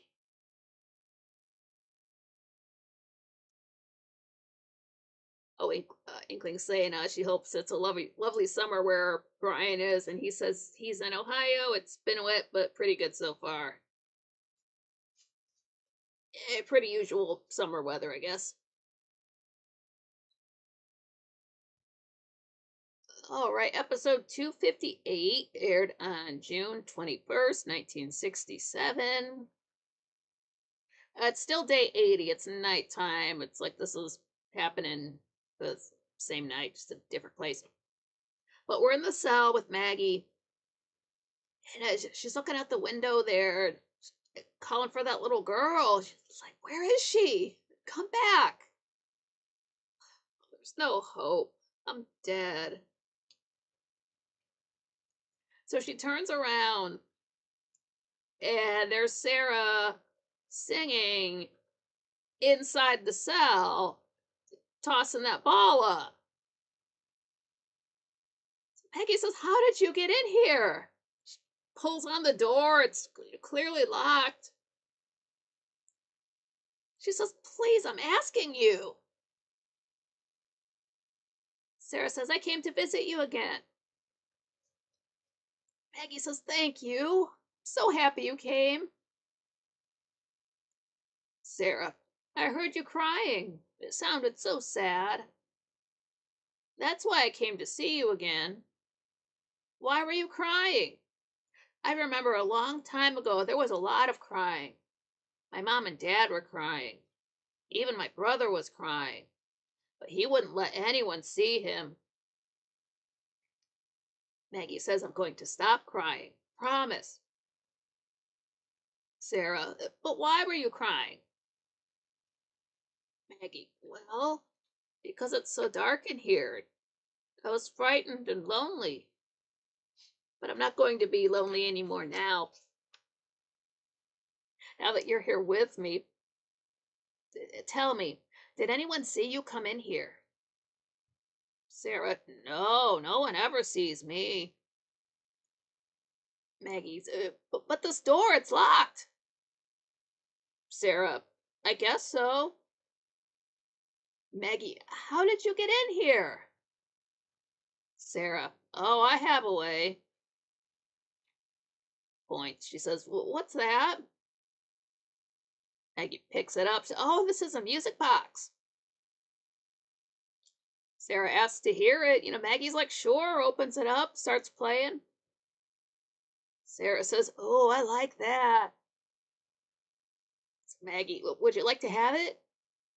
Sarah, "Oh, thanks anyway, but I'm not supposed to take things."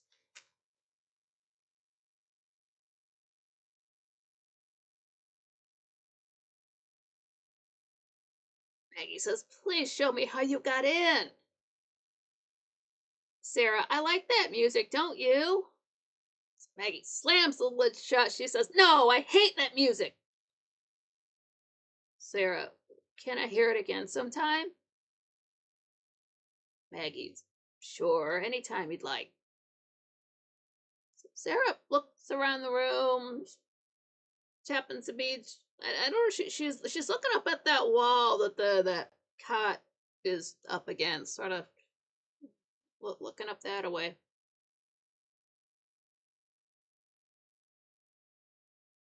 So Maggie asks her, "Did you tell your mom and your dad you saw me?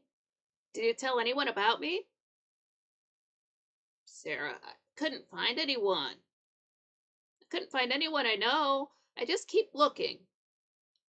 They all went away, I guess." Maggie, "Do you have any friends?" Sarah, "I have one, but I don't know where he is. Will you be my friend?" Maggie, "Yes, of course." Sarah, "Will you play with me?" So Maggie says, "Yeah." So they start tossing the ball back and forth the same way she was doing with David. And Sarah starts singing London Bridge, and Maggie joins in with her. It's probably the first time we've seen her smile in days. But she's having a good time for a second. And then she stops. She's like, "Shh, we've got to be quiet or they'll hear us." She goes up to the window, looks out, wants to make sure nobody's out there. She says, "There are other people that live in this house. They're not good people. They might not like it if you were here with me. I think you better go." Sarah, "You want me to go?" Maggie, "Yes, but I'll come with you. And we'll play and we'll sing." Looks out the window more.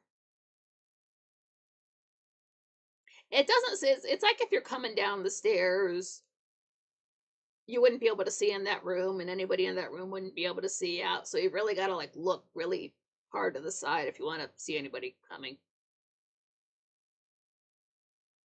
Maggie says they'll be coming right away, and that's why we've got to get out. So she turns around to look at Sarah. She's gone. Little girl, where did she go? Come back.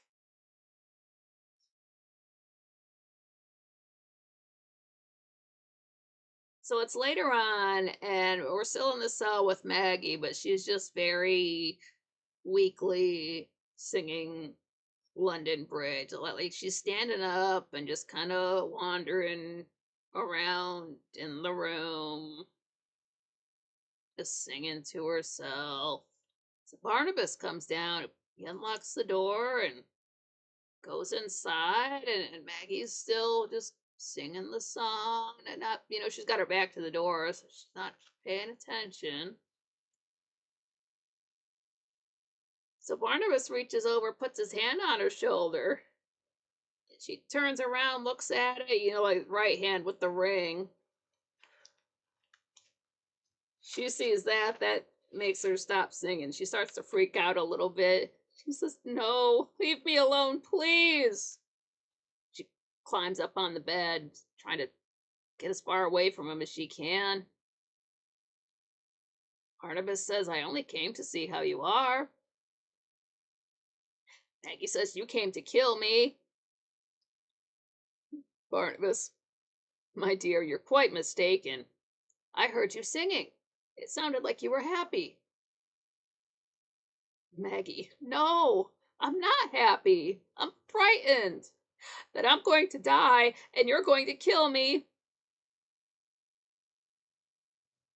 Barnabas, "Actually, you have the opportunity of living for a long time if you wish." Oh, but they usually just keep the music box on that crate there at the head of the bed. So Barnabas reaches over, opens it up, starts playing it. He says, "You could become Josette, and as Josette, you could live indefinitely." So Maggie takes the music box from him. She slams the lid shut. She says, "No, I can't be her." Barnabas, "You're a very foolish girl. Do you know that if you reject me, you lose your life?" Maggie, "I can't lose my life because I'm going to get out of here." Barnabas, "How do you propose to do that?" Maggie, "I can't tell you because it's a secret, and I can keep a secret." Barnabas, "Well, you keep your secret." Maggie, "Everyone thinks I'm dead, don't they?" "Well, someone knows that I'm alive." Barnabas, "And who is that?" Maggie, "I can't tell you that." Barnabas, "How do you know that anyone knows?" Maggie, "My friend knows. I have a secret friend, and that's the best kind to have. And she comes to play with me. We play catch, and we have fun together." Barnabas, "And when does this take place?" Maggie, "I can't tell you that. That's very secret. She comes right into this room and plays with me." Barnabas, "Goodbye, Maggie." Maggie, "You called me Maggie. See, you know who I am. I told you I wasn't Josette.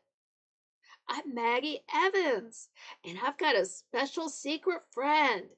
And she comes and she plays with me, and we have fun together. I can't wait till my friend comes again. She's going to come very soon."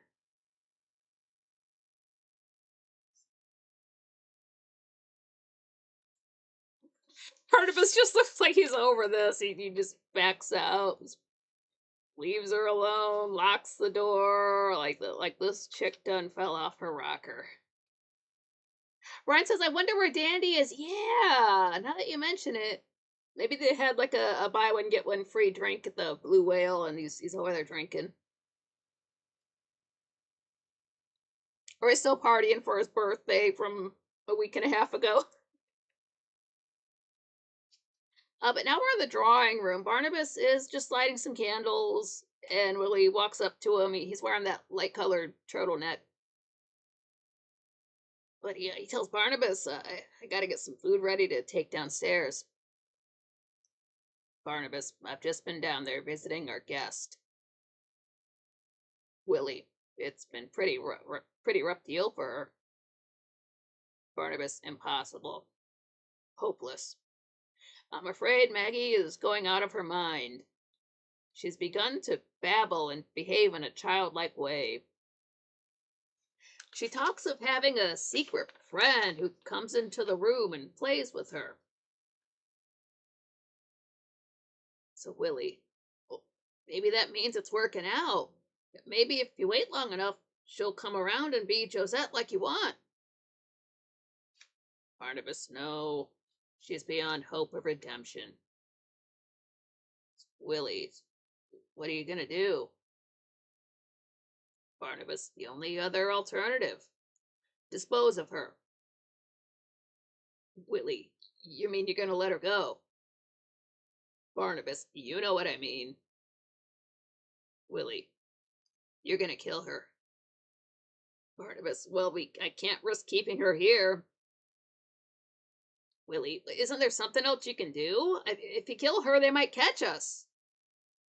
Barnabas, we stand that risk either way, but killing her will be safest. She will be disposed of in a way that no one will be able to trace. Willie, please, Barnabas, don't do this. She hasn't done anything to you. She doesn't deserve this. If you have any mercy... Barnabas, mercy? There was a time when I needed it. A time that I begged for it from those who could have so easily given it. But they chose not to. Now I choose not to. Willie, it's just that she doesn't deserve what you're going to do. Barnabas turns around and grabs Willie by the neck.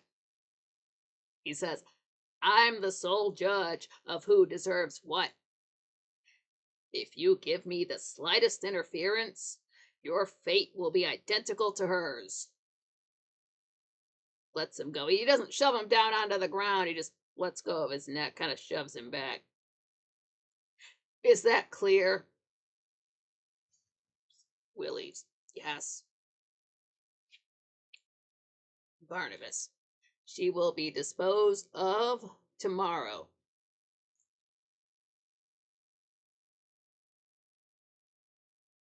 Nope, she's crazy. Can't use her. She's got to go. Yeah, John Rogers says he hasn't seen Dandy. I think I saw Dandy at the show. So that would have been Wednesday.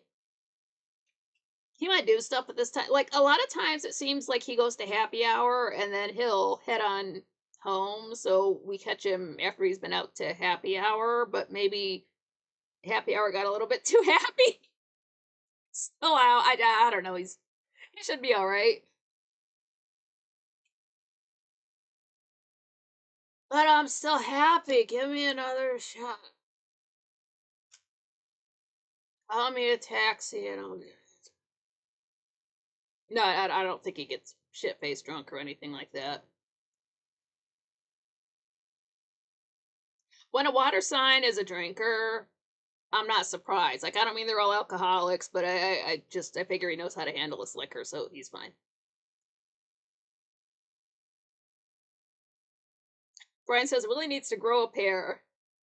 A piece of pine 2x4 could do a lot. I think about that too. Like, what if he really wanted to get away from Barnabas? He can't kill him. He's not gonna stake him.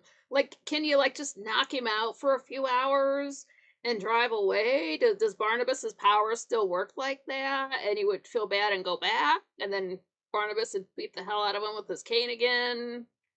Does he think that's not worth it? Or can you? I'm pretty sure you can kill a vampire by caving in their skull. I mean, I've never tried it. I would just assume.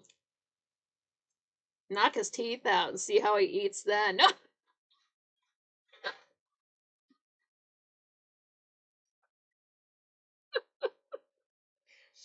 Oh shit! Thought of that. Has anybody fought a vampire like that to just take their dentures?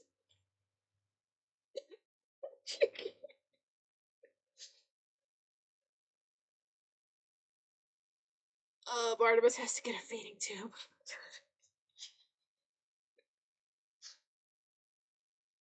Brian, yeah, stake him. I know, right? Like the house is made out of wood. There's trees around. It's not like he can't find wood somewhere in the vicinity. Maggie has her dad to go back to, whereas Willie doesn't have any family to go back to. Him and Jason are basically not friends anymore. So I don't know. Maybe if Willie had like a dad or a mom or a girlfriend or something, he'd be more likely to break up. But Maggie's got her dad and her boyfriend to get back to. So maybe that's why her will to escape is greater than his.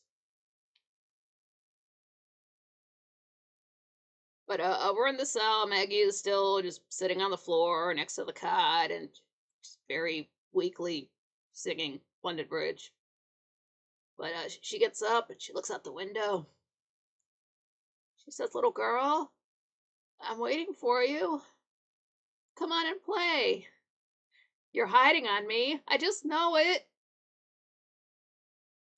So Willie comes downstairs. He's holding another bowl of food for her. But again, like Willie's right here, and she's still, looking off, looking for Sarah. Willie says, "Who you calling?" "Maggie, my friend. But you're not supposed to know about her." Willie, "Why not?" Maggie, "Because it's a secret." So she backs up. She sits down on the cot there while Willie walks in.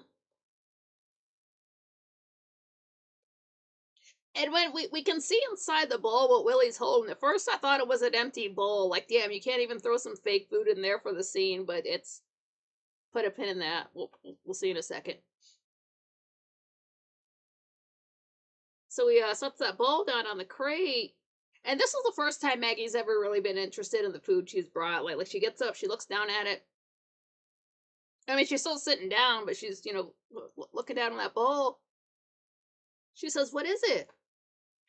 Willie, "Just some stuff I had up there." So Maggie says, "Good, I'm hungry." And she picks it up. She starts spooning it into her mouth. Now, this is either the thinnest.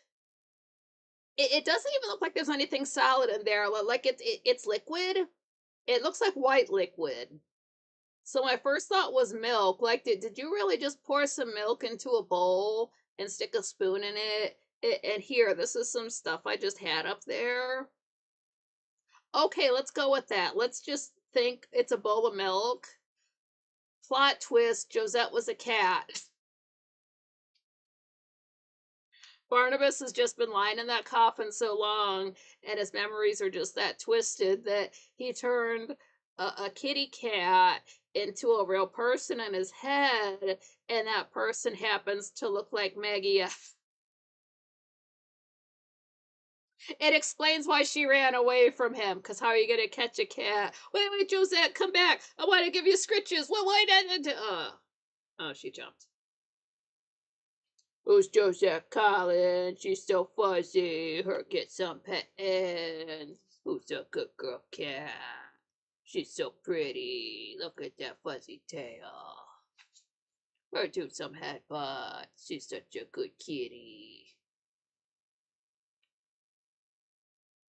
So I don't know. Are we gonna go? Are we gonna see a flashback to Barnabas thinking about Josette, and it's a cat? So now I've got that stuck in my head. Oh, okay, maybe Josette was a cat, and so that's why Barnabas thinks it's okay to give her a bowl of milk. And Willie's just like, "Oh, okay, I can't argue with you. Just I'll stick a spoon in it."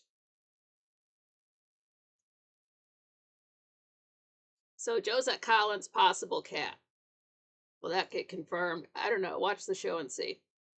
But then, like there's Maggie. She's whatever it is. She's drinking it up. She's using the spoon. She's not doesn't have her face down in it like a cat. She's eating it like a person. But Maggie says, good, I'm hungry. Willie, you're hungry, huh? Maggie, I'm starved. Willie says, listen to me. I wish you'd knock off that secret friend business. Now, at first, I really thought Maggie was honestly losing her shit, but Willie's sitting behind her, and we can see Maggie's face, and she smiles. So, oh, okay, she was putting Barnabas on down there earlier. Maggie's like, why, Willie? Willie says, it's not doing you any good. Maggie says, I like my secret friend, and I'll play with her whenever she comes to play with me. Willie says, look, whether you admit it or not, I'm your friend, so don't put on no act with me. So he gets up and he looks out the window there, goes back to Maggie, says, listen, things are going to get rough if we don't figure out something in a hurry. I'm trying to help you. I'm sticking my neck out for you, so come on, you pay attention to me. Maggie sets down the ball. She's like, okay, I'll pay attention. So Willie says, first, let's forget about you becoming Josette, okay?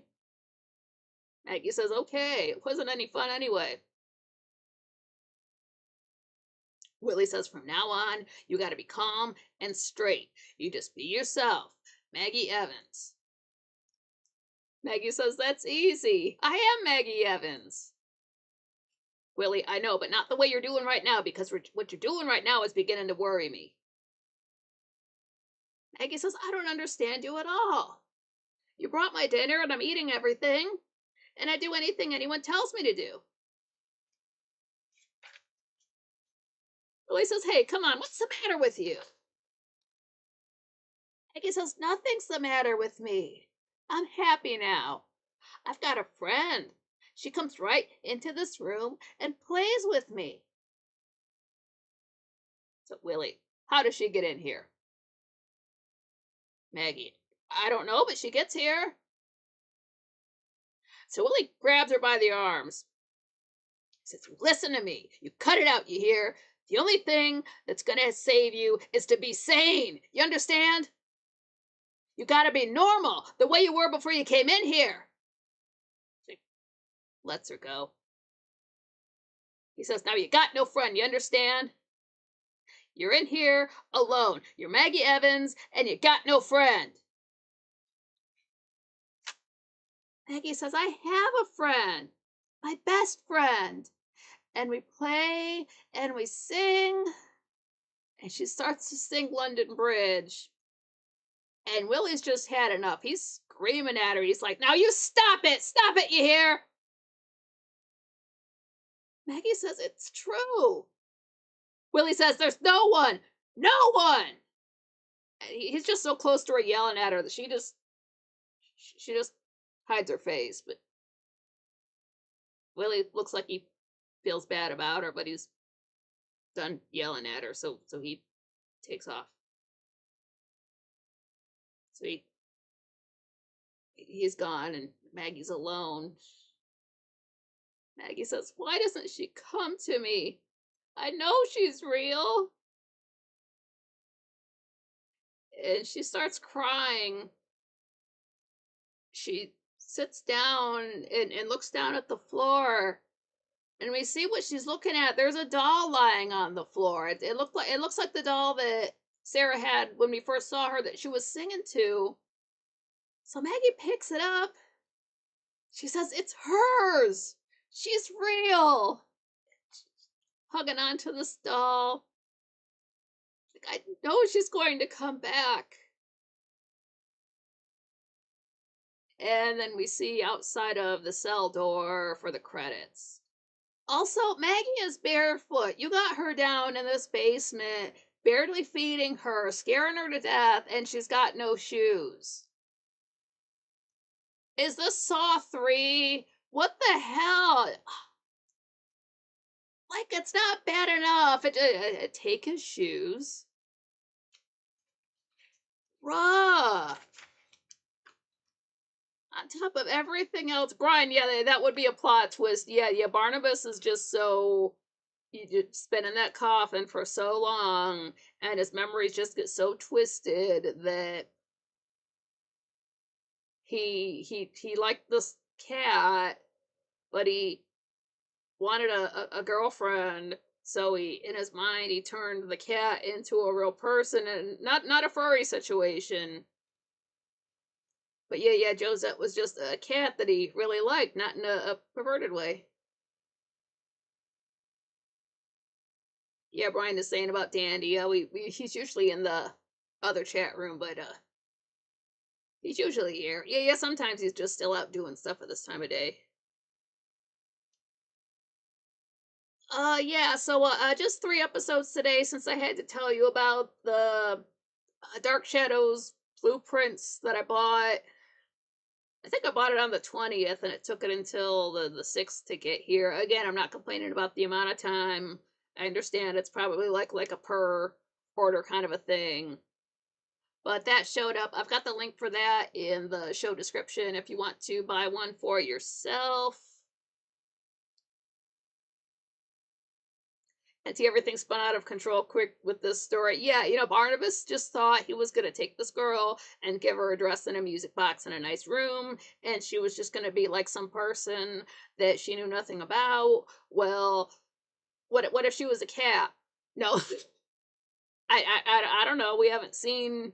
Maybe that picture of Josette is just some picture of some girl he thought was really pretty, and in his head, the cat could become a girl. Like that. Oh, what's up, B Chap? Glad you made it. Brian Barnabas probably a furry. Oh no. Good time to be as furry as in the '60s, I guess, back when everybody had the long hair. Um. So yeah, we'll find out next time if I don't know if we're gonna find out anytime soon. Was Josette really a cat? But it seems like I'll have to go and look, but Maggie's been down there for the better part of a week, and since she has she can't see outside, so she probably doesn't know how long she's been down there. I'm sure it feels like a lot longer, and it's you're barely getting food. Now suddenly you think you're hallucinating this girl. Oh wait, she's real, because how else would that doll get there? Even though they were tossing the ball back and forth, she could touch that. The fact that the girl's not there but the doll is just convinces Maggie that it's the little girl is real. Again, she doesn't know her name yet. And I thought I was the one stuck out of time. Damn. Well, yeah. Well, Barnabas is from over 100 years ago, living in the '60s, and possibly turning a cat into a person. Well, like, go back and watch that episode, because like I was looking so hard for there to be something in that bowl of milk. Like what did you do? Just put a pinch of oatmeal in there. Oh, what's up, Thomas Collins? Glad you made it. But it looks like a bowl of milk, like when you finish your cereal and there's just the milk left, and you got the spoon. It's like that. Like, milk is not. She's not going to get by on a bowl of milk. Like, do you have like a string with the toy mouse on it you can play with her with? So that was my. I never caught that before, but yeah. So that's my new theory. Josette could have been a cat. It's a pretty cat name. Oh, is your cat French? And to my point, he could have been living large out in left field in today's age. Yeah, Barnabas, if he was alive in this day and age, might be best living off grid. I mean, the old house doesn't have electricity or Wi-Fi or anything like that. Maybe no plumbing. So he'd be fine living in a cabin, writing manifestos and pretending girls are cats, as long as he doesn't kidnap anybody. Obi Chap hasn't have been on for too long. Yeah, just coming up on 9 o'clock here. But yeah, if you want the blueprints, link in the description. Not affiliated, just a totally awesome product, especially if you plan on building any of the sets in Minecraft or whatever building game that you happen to play. I do have super chats opened up. I've got Venmo and Buy Me a Coffee. Links for those are in the channel description and the show description. 100% of that goes to myself. You're not giving Google 30%. Never shoving AI content into your face. Your money stays in the United States.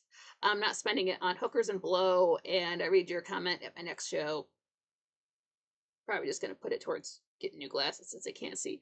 Actually, I've got to get a new shade for the lamp because I wondered why I had this gangster lean earlier, and it's just because I've always got a bed sheet over it and a bandana. Like half of it's kind of getting sad, but I've had it for years, so I guess, and it's been through some moves, so I guess it's okay that it would be falling apart this time of year. I gotta replace. It's looking sad. But yeah, smash the like button on the way out. That helps out the channel. Make sure you are subscribed. That helps out the channel too. You guys are the best. I love seeing you guys every week. You guys make all of the bullshit worth it. Of course, you can watch Dark Shadows on Tubi right now for free. It's also on Internet Archive. They have audio dramas on Spotify. Links for all of those are in the channel and the show description. Shout out to Sites9 for even posting the link so I could get those blueprints. Whoever that person is on Tumblr, they're awesome. John Rogers says, have a great night, everyone. Yeah, you too. Have a great night. Get some good sleep. Get something to eat. Stay hydrated. Stay cool. Supposed to have some hot days in the middle of the week, so look out for that. Just take it easy. Stay chill. Thanks for giving me something good to focus on, and you guys just being awesome and sexy and based and all the good stuff. And T says good night, Nikki and folks. Yeah, good night to you too. Just keep it chill. Again, it's Mercury retrograde, so just look out for that. It just makes things a little bit more troublesome. Brian says, you already know I like the buttons. Yeah, thank you. But yeah, I love you guys again. You guys are all the best, so take care. Until next time.